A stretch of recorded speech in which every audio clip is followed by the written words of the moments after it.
कश्मीर के पहलगाम में पाकिस्तान ने जो कुछ किया था उसके बाद भारत मायूस ताउम्मीद कर रहा था।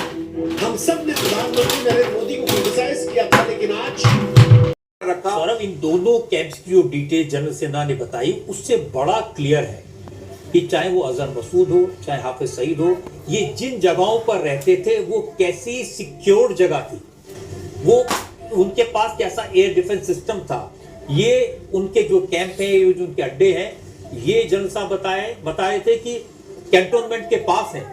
तो पाकिस्तान की आर्मी का, पाकिस्तान की फौज का इनको किस कदर प्रोटेक्शन था, इसका अंदाजा हमें लग सकता है इस बात से। उस प्रोटेक्शन लाइन को तोड़कर अगर मसूद अजहर को उड़ा दिया गया है तो ये भारत की सेना के पराक्रम की बहुत बड़ी जीत है। और अगर मसूद अजहर मारा गया है रजत जी, तो ये बदला केवल पहलगाम का नहीं है, ये IC-814 हाईजैक का भी बदला है, जिसके बदले में हमें इसको छोड़ना पड़ा था। उसमें भी एक भारतीय की हत्या की थी इन्होंने। और ये जैसी मुझे उम्मीद थी, ऐसी खबर अब कंफर्म हो गई है कि जो ऑपरेशन सिंदूर है, ये नाम प्रधानमंत्री के लाइन ऑफ कंट्रोल से 30 किलोमीटर दूर है। यह एक लश्कर तोयबा का ट्रेनिंग सेंटर था। 20 अक्टूबर 2024 सोनमर्ग, 24 अक्टूबर 24 गुलमर्ग, 22 अप्रैल 2025 पहलगाम, इन हमलों के आतंकियों ने यहीं से प्रशिक्षण लिया था। सैयदना बिलाल कैंप मुजफ्फराबाद, यह एक जैश ए मोहम्मद का स्टेजिंग एरिया है। यह हथियार, विस्फोटक और जंगल सर्वाइवल ट्रेनिंग का केंद्र भी था। गुलपुर कैंप कोटली, यह LOC से 30 किलोमीटर दूर था। लश्कर तोयबा का बेस था जो रजौरी, पुंछ में सक्रिय था। 20 अप्रैल 2023 को पुंछ में और 9 जून 2024 को तीर्थ यात्रियों के बस हमले में यहीं से आतंकी को ट्रेन किया गया था।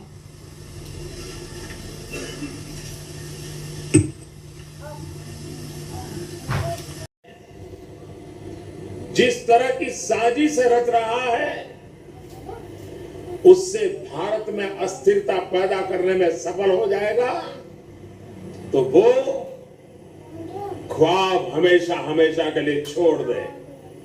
वो कभी ये नहीं कर पाएगा और न कभी ये होने वाला है।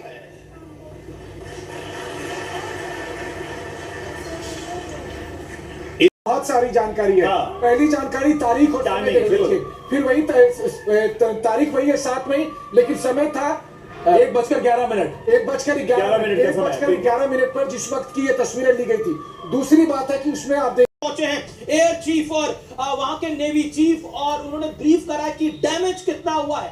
पाकिस्तान ये मान रहा है कि there is a big damage और एक बहुत बड़ा क्षति पहुंची है, लेकिन पाकिस्तान ये भी मानने को तैयार है अब कि यहां पर नुकसान हुआ है। मान रहा है पाकिस्तान, लेकिन कितना नुकसान हुआ है मैं फिर कह रहा हूं, वो नुकसान बहुत बड़ा है जो हमारे सोर्सेज कह रहे हैं। जिस तरह से यहाँ पर कर्नल साहब ने बताया, जिस तरह से तब पता लगेगा जब मुनीर लाशें गिनेगा। ये मुनीर जो आतंकी सेना का सरगना है, सुबह से लाशें गिनेगा, जब वहां से डेब्री को हटाया जाएगा, मलबे को हटाया जाएगा, क्योंकि 25 मिनट 21 जो है आतंकी जो टारगेट, आतंकी कैंप 9 शहर, 25 मिनट 9 शहर 21 आतंकी कैंप्स को नेस्तनाबूद, मतलब 100 के करीब आतंकवादियों को यह नंबर बढ़ेगा। बात जो भारत करेगा मेरे ख्याल से पाकिस्तान को उसका अंदाजा ही नहीं लगेगा। लेकिन कर्नल जी को आपने भी सुना होगा ख्वाजा आसिफ को, ख्वाजा आसिफ की तरफ से अभी कहा गया है कि अगर भारत अब आगे नहीं बढ़ता है तो we are ready to wrap it up. उनके जो एग्जैक्ट कोट है, लेकिन मिसलीडिंग हो सकता है, लेकिन ये अगर इस समय जिस देश पर इतना बड़ा हमला हो चुका है, इतना बड़ा हमला, 21 जो आतंकी ठिकानों को खत्म किया गया, 100 से ज्यादा करीब मार दिया।